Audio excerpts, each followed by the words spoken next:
में तो कोई था ही नहीं। बड़ा भैया तीर्थों को चला गया था, पिता जंगल चली गई, माँ खत्म हो गई, मकान खंडहर हो गया था बिल्कुल। अब प्रेत वहीं रहे, धुंधकारी वहीं रहने लगा। गौकर्ण था तीर्थों में, किसी ने जाके कह दिया, गौकर्ण को बताया कि तुम्हारा भैया तो खत्म हो गया, वेश्याओं ने मार दिया उसको। तो सोचा गौकर्ण ने कि अब वो जैसा था सो ठीक है, भाई के नाते हमारा कर्तव्य होता है कि उसकी मुक्ति तो हो जाए कम से कम। तो धुंधकारी के नाम के गौकर्ण ने पिंडदान करवा दिए, अन्नदान करवा दिए, हर तीर्थों में जाकर के खूब दान पुण्य करवा दिए और पिंडदान करवा दिए। उनको आत्मविश्वास हो गया कि हमारे भैया की अब मुक्ति होगी। काफी समय बाद वो गौकर्ण अपने गांव में आया। गांव वालों ने देखा, अरे आज तो गौकर्ण आ गया, बहुत समय की बात। अरे बोले आओ आओ आओ, हमारे यहाँ रुक जाओ, हमारे यहाँ रुक जाओ। कहे नहीं, हमारी जन्मभूमि है यहाँ, हम वहीं रुकेंगे। कहा तुम्हारा मकान तो खंडहर हो गया, कहाँ रुकोगे? तो कब वो जैसे भी है जैसे ठीक है, जन्मभूमि तो है हमारी। गौकर्ण ने जाकर वही अपनी आसन लगा ली, खंडहर मकान, वहीं वो प्रेत रहता था। अब सजनों, ठीक 12 बजे रात में धुंधकारी ने नटखट करना शुरू कर दिया अपना। कहीं घोड़ा बन के निकल जाए, कहीं भैंस बन के निकल जाए, कहीं गधा बन के निकल जाए, कहीं बकरा बन के निकल जाए, भीड़ बन के। सोचा गौकर्ण ने कि ये क्या है, ये बार बार भीड़ बकरा गधा, ये क्या है? तो पंडित था, विद्वान था वो, तो उसने एक कमंडल में से जल लिया और जहां उसके ऊपर फेंका, ततो जलौ जलम कृत्वा गंगनस्ते मुदीरयतो,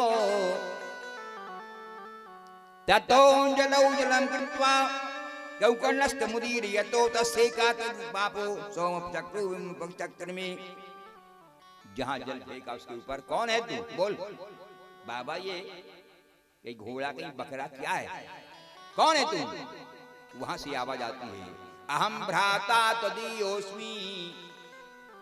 धुंधकारी कहता है, अहम भ्राता तदीयोस्मि धुंधकारी नाम तहा। क्या भैया, मैं तुम्हारा भैया धुंधकारी हूं, मैं प्रेत योनि में पड़ा हूं। गौकर्ण ने कहा, धुंधकारी तेरी मुक्ति नहीं हुई, मैंने तेरे नाम के पिंडदान कर दिए, गौदान कर दिए, अन्नदान कर दिए, मगर तेरी मुक्ति नहीं हुई। वो कहता है, भैया पिंडदान करने से, अन्नदान करने से, गौदान करने से कुछ होने वाला नहीं है। क्यों?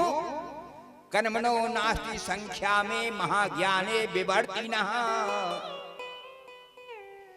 कर्मणो नास्ति संख्या में महाज्ञाने विवर्तिनः। लोकानां हिंसक्सोऽहं स्त्रीभिः दुःखेन मारितः। भैया कुकर्म हमारे ऐसे है कि गौदान से, पिंडदान से, अन्नदान से दूर होने वाला नहीं है। और कोई उपाय सोचो भैया, और कोई उपाय सोचो, हमारी मुक्ति हो जाए। तो गौकर्ण ने कहा, चिंता मत करो, सवेरा हुआ। सवेरा हुआ, गौकर्ण ने सूर्य भगवान का ध्यान किया।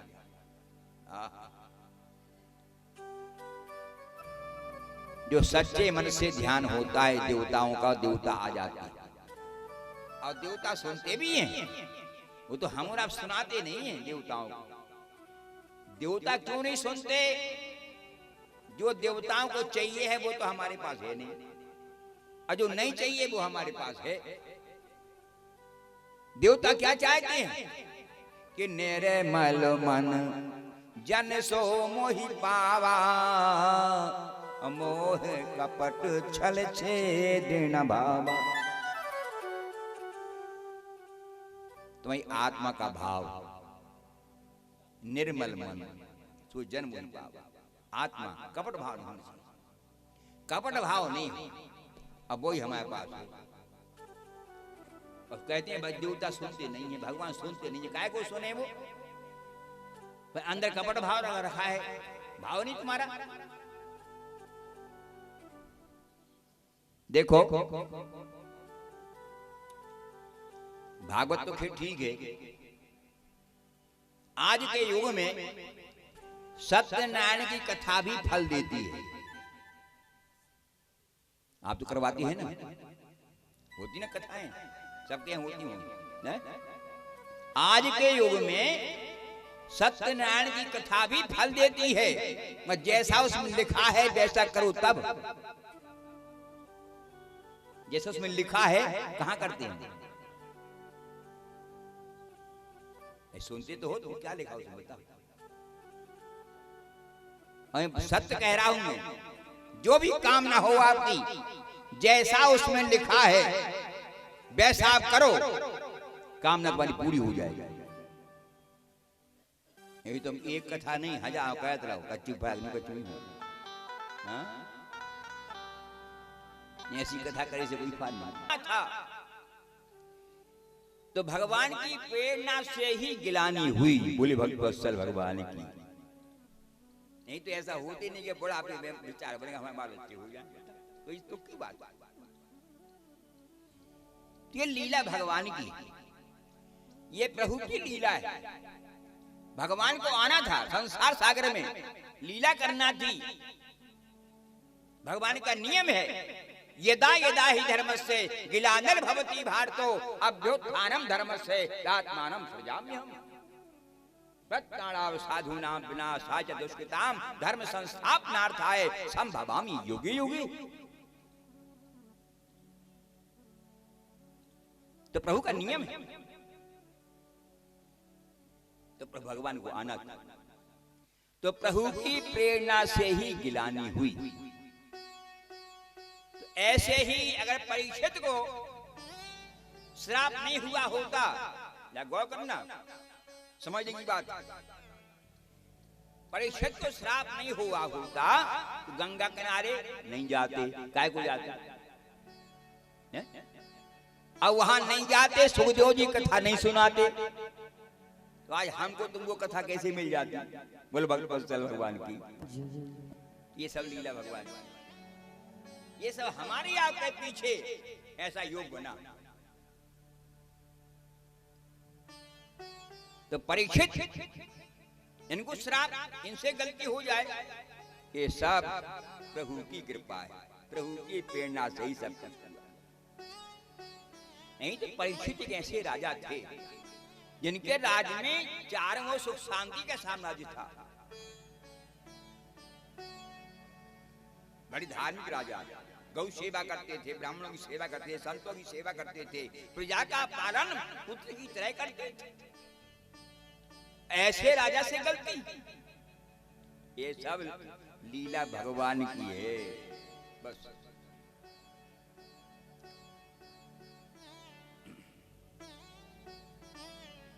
तो परीक्षित राजा एक बार शिकार खेलने गए। राजा महाराजा है, राजा शिकार करते ही तयोरैवं कथयतो पृथ्वी धर्मयोस्तदा, तयोरैवं कथयतो पृथ्वी धर्मयोस्तदा, प्रेक्षिणां राजर्षि प्राप्तः प्राचीं सरस्वतीं, तत्र गो मिथुनम राजा हन्यमान मनाथ बत, दंड हस्तम च विशलम ददृशेन लांछनम। जैसे जंगल पहुंचे,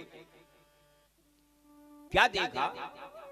सामने से एक गाय हाँफती हुई, घबराती हुई, चिल्लाती हुई चली आ रही। ध्यान करना। और गाय के पीछे के बैल लंगड़ाता हुआ वो भी आ रहा है। इन दो के पीछे काला मनुष्य डंडा हाथ में लिए और दोनों पर प्रहार करता चला रहा है। ये देखा परीक्षित ने, क्या रे हमारे राज्य में ये क्या हो रहा है? गाय पर अत्याचार, ये है कौन? ये घोड़े पर से उतर गए, देखें तो इतने में गौ माता ने देखा सामने कोई आ गया, कोई सामने आ गया है। गौ माता ने आवाज लगा दी, क्यों चिल्लाते भर हो, गौ हमारी माता है, गौ हमारी माता है। आज उस गौ पर संकट पड़ा, तुम खड़े खड़े क्या देख रहे हो, है कोई बचाने वाला?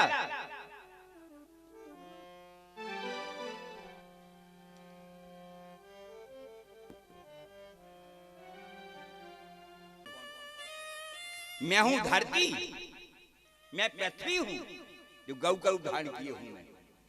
हमारे पीछे जो बैल है जो लंगड़ा रहा है, ये है धर्म। हम दोनों के पीछे जो डंडा हाथ में लिए है, ये है कलिकाल। जब से ये कलिकाल आया है, इसने धर्म को तोड़ना शुरू कर दिया।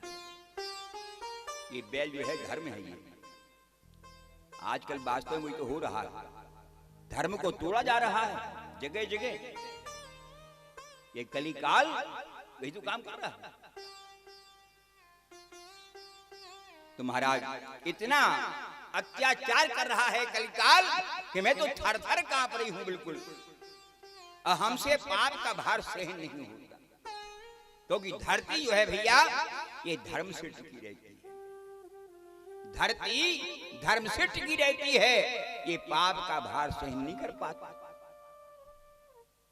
एक बात और बताएं, धरती को कष्ट कब कब होता है?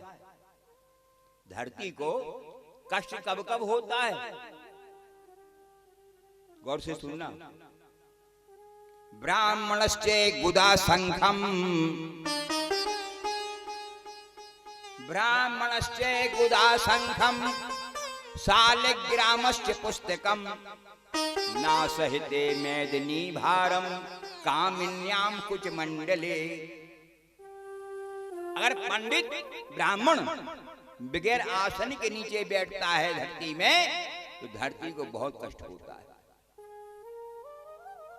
पंडित को कभी बगैर आसन के नीचे नहीं बैठना चाहिए। और शालिग्रामश्च पुस्तकम, ठाकुर जी की मूर्ति, वेद शास्त्र, रामायण, गीता हमारे हर घर में है ना। हर घर में रामायण, गीता, वेद शास्त्र होते हैं, नहीं होते? ये अपने घर में बगैर आसन के नहीं होना चाहिए। नहीं तो हम लोग क्या करते हैं, रामायण धर दिए ऐसे अलमारी में, कई लोग करते, गीता है, कुछ भी है, उठा लगे। नहीं, धरती को बहुत कष्ट होता है।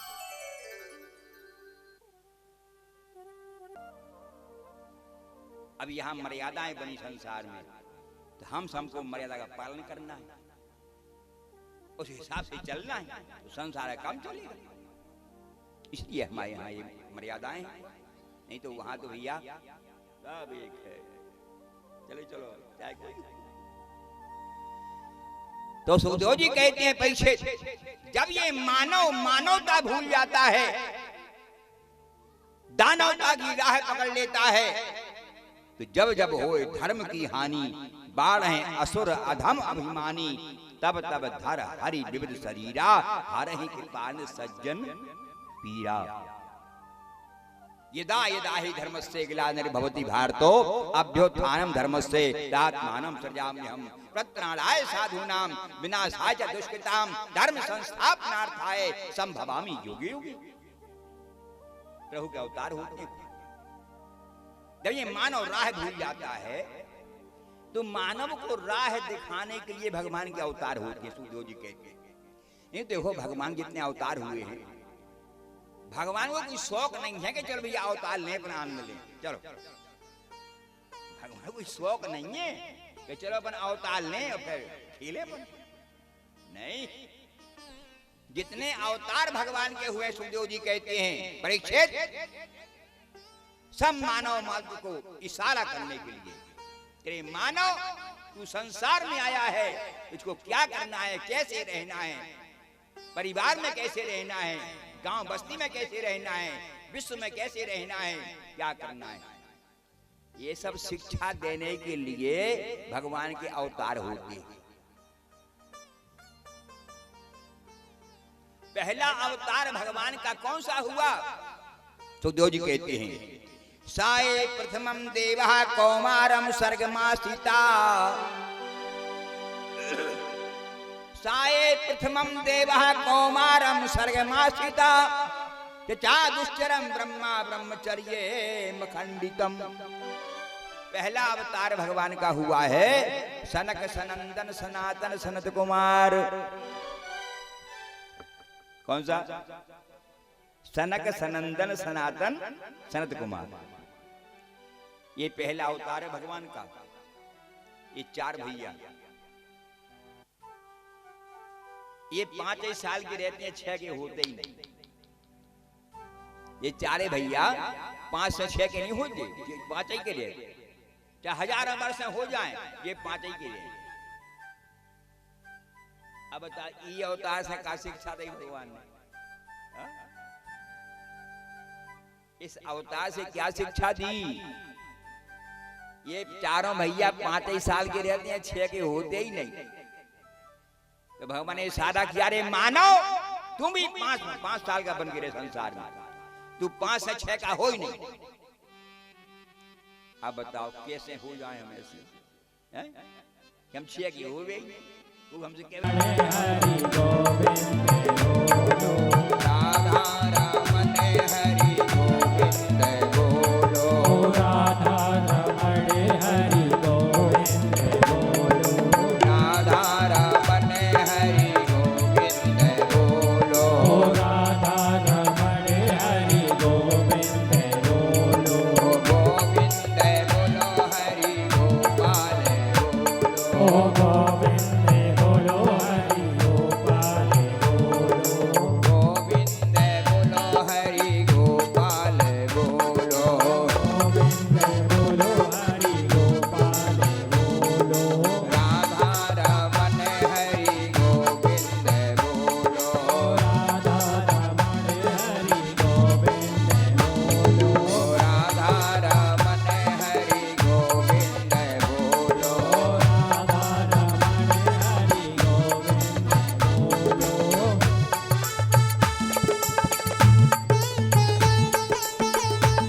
गोपाल बोलो, गोविंद बोलो हरि गोपाल बोलो, गोविंद बोलो हरि गोपाल बोलो, गोविंद बोलो हरि गोपाल बोलो, गोविंद बोलो हरि गोपाल बोलो, गोविंद बोलो हरि गोपाल बोलो, राधा रमण हरि गोविंद बोलो, राधा रमण हरि गोविंद बोलो, राधा रमण हरि गोविंद बोलो, जैसे राधा रमण हरि गोविंद बोलो, राधा रमण हरि गोविंद बोलो, राधा रमण हरि गोविंद बोलो, गोविंद बोलो हरि गोपाल बोलो, गोविंद बोलो हरि गोपाल बोलो, गोविंद बोलो हरि गोपाल बोलो, गोविंद बोलो हरि गोपाल बोलो, बोलो हरि गोपाल बोलो।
7 दिन जो परीक्षित ने श्रवण की है वो कैसे सुनी? 7 दिन 24 घंटे लगातार कथा चली। ऐसे नहीं कि दिन में 2 से 5 और आराम करो, नहीं, वो तो शुरू हुई माने हुई, फिर दिन और रात कथा चलती रही, कथा को विश्राम नहीं दी।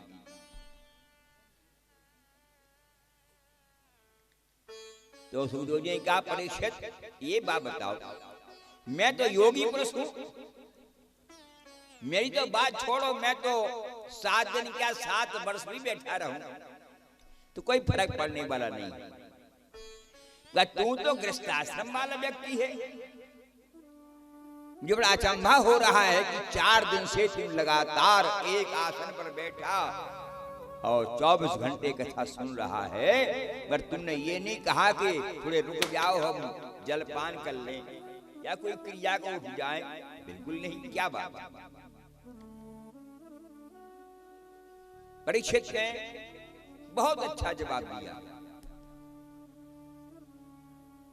क्या मारा?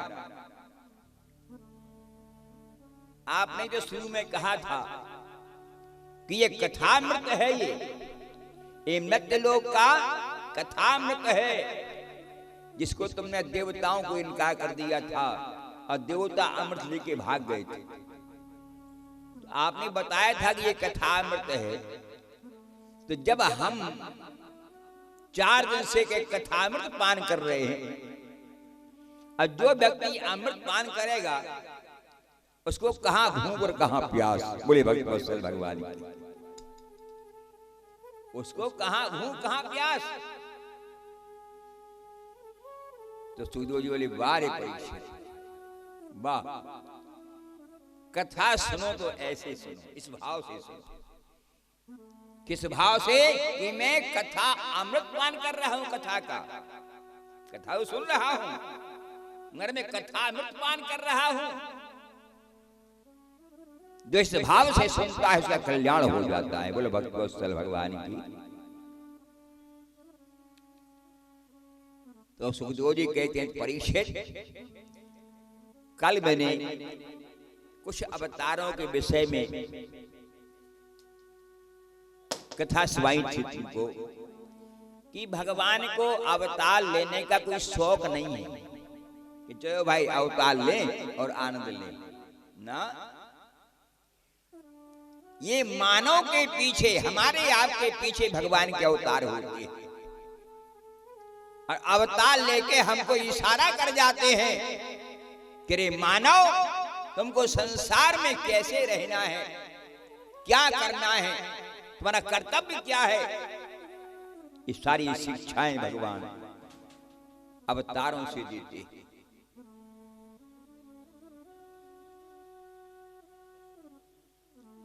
तो आओ परीक्षित, कल मैं बताया था कि भगवान के इतने अवतार हुए हैं, कोई बालू के कण गिन ले, मगर अवतारों की कोई गिनती नहीं। हाँ इतना है, कुछ हुए अंशावतार और कुछ हुए पूर्णावतार। जैसे कृष्णावतार पूर्णावतार, रामावतार पूर्णावतार, पूरी लीला की भगवान ये पूर्णावतार। और नरसिंह अवतार अंशावतार। कल ध्रुव बालक ने तपस्या की, भगवान आए, भक्त को बचाया, चली गए, अंशावतार। समुद्र का मंथन हुआ, वहां जब मंदराचल पर्वत रखा गया समुद्र के ऊपर, वो डूबने लगा, देवताओं ने प्रार्थना की तो भगवान ने कच्छप रूप धारण किया वहां, और कच्छप रूप धारण करके मंदराचल को अपनी पीठ पर रखा, समुद्र का मंथन करवाया, जहां 14 रत्न निकले थे। ये अंशावतार।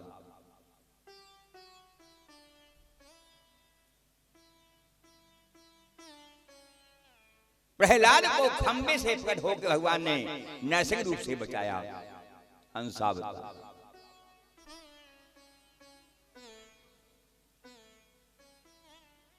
हाँ, वामन अवतार जो हुआ है भगवान का, इसमें थोड़ी लीला है, इसमें थोड़ी लीला की भगवान।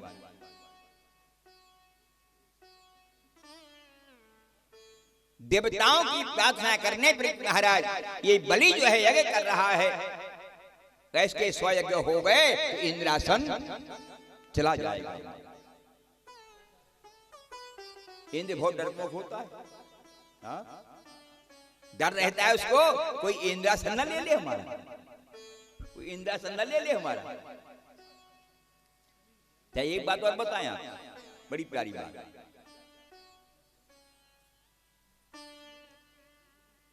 विश्वामित्र और वशिष्ठ, बड़ी प्यारी बात, विश्वामित्र और वशिष्ठ इन दोनों में ऐसी चलती थी। एक बार ने काम धनु मांगी थी विश्वामित्र ने, तो वशिष्ठ ने इनकार कर दिया था, तब से थोड़े उनकी ऐसी चलती थी। एक बार क्या हुआ, त्रिशंकु का नाम सुना आप लोगों ने? त्रिशंकु राजा, त्रिशंकु गए वशिष्ठ के पास, क्या महाराज एक इच्छा है हमारी। बोली क्या इच्छा है? क्या जीव मरने के बाद स्वर्ग जाता है, मरने के बाद स्वर्ग जाता है, और मेरी इच्छा है कि हमको तो ऐसे ही जाना है, हम तो सदैव जाना चाहते हैं स्वर्ग, आप में शक्ति है तो भेजवाओ। लेकिन वशिष्ठ ने इनकार कर दिया। वशिष्ठ जी ने कहा ना, भगवान की जो मर्यादा है, जो बनी है मर्यादा संसार में कि जीव मरने के बाद ही स्वर्ग जाएगा, तो हम भगवान की मर्यादा को तोड़ नहीं सकते ना, शक्ति है हमारे पास, भेज देंगे, भगवान की मर्यादा को नहीं तोड़ेंगे। इनकार कर दिया। अब ये त्रिशंकु कहां पहुंचे? विश्वामित्र के पास। क्या बताओ, उनके पास गए, उन्हें इनकार कर दिया कि नहीं भेजेंगे। विश्वामित्र ने कहा अच्छा, उन्हें इनकार कर दिया। बोले हाँ, अरे बोले चिंता नहीं करो, हम पहुंचा रहे। उनकी चलती थी ऐसी, ले वो नहीं भेज पाए तो हम भिजवा देंगे, वही खड़े हो जाओ सामने।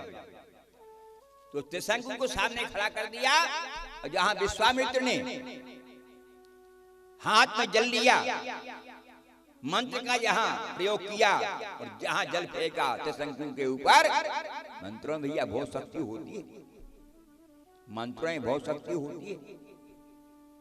त्रिशंकु सीधे स्वर्ग चले गए। वो देखा इंद्र ने वहां कि ये मृत्युलोक से जिंदा ऐसे ही आ रहा है। अब तो इंद्र घबरा गया, तो इंद्रासन हमारा गया, बड़ा शक्तिशाली है। इंद्र ने तो दौड़ करके, इंद्र ने दौड़ करके और एक लात मारी उसको। अब त्रिशंकु लौट के फिर वापिस